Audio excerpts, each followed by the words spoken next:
All right, let's get into it. Today, we're heading high up into the Himalayas to a place that's just, well, it's really something special. It's where this stunning, vibrant spectacle and centuries of deep history all come together in one spot. We are going to explore the incredible sanctuary of Hemis Monastery. To really get a feel for Hemis, you have to start with its most jaw-dropping event. We're talking about a full-on explosion of color, of sound, of pure devotion that literally pulls people in from all over the world. Yep, we're talking about the legendary Hemis Festival. Now, right at the heart of this whole festival, there's this incredibly mysterious and powerful performance. So you might be asking, what is the Cham dance? Well, here's the thing. It's not just a dance. It's way more than that. Think of it as a profound ritual, almost like a moving meditation that brings ancient stories to life right before your eyes. Okay, so for 2 days every single year, the monastery's main courtyard completely transforms. It becomes this grand stage for this amazing event. And the whole celebration, it's all to honor Guru Padmasambhava, the spiritual master who's credited with bringing Buddhism to Tibet.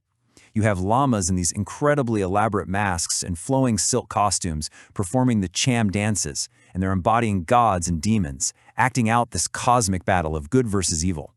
But the real climax, the moment everyone waits for, it's the unveiling of a gigantic sacred silk painting, a Thangka. And when I say giant, I mean it's so big it covers the entire side of a building. It's just spectacular. But of course, an incredible festival like this needs a stage that's just as significant, right? So let's shift gears a little. We're going to move from the event itself to the sacred ground where it all actually happens. And here it is, Hemis Monastery.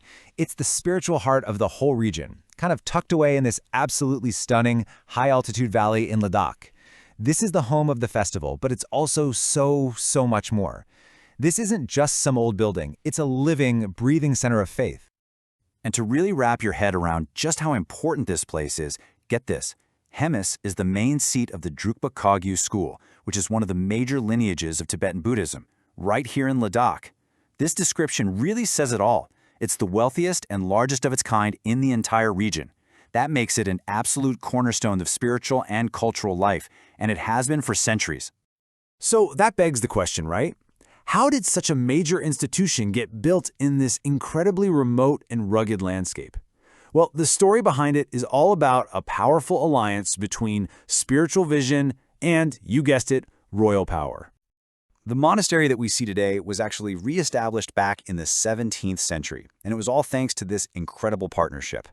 On one side, you had the great Ladakhi king, Sengge Namgyal. He was the royal patron. He put up the resources and sponsored the whole project. But on the other side, you had the revered Lama Staktsang Raspa. He was the spiritual architect. And this collaboration is just so key. It shows a king building his legacy not just through battles and conquest, but by creating this deep spiritual heritage for his people. Now, building something this massive in the Himalayas is one thing, but making it last for centuries, that is a whole different ballgame. The secret, it turns out, is in its architecture. It's basically a masterclass in resilience. This part is just fascinating. See, Ladakh is a high-altitude desert. That means it's unbelievably cold in the winter and gets intense sun in the summer. The architects of Hemis, they got this. They understood it perfectly. So instead of fighting the environment, they worked with it. The design itself reflects this core Buddhist idea of harmony, finding balance with nature instead of trying to conquer it. They used local stone, wood, and mud to build these super thick walls for insulation, and they laid out the whole complex to maximize sunlight. The result is a sanctuary that's protected both physically and spiritually. And the monastery, well, it doesn't just exist in a vacuum. It's literally the gateway to the magnificent Hemis National Park. This huge wilderness is a haven for all sorts of rare wildlife, including the famously elusive snow leopard.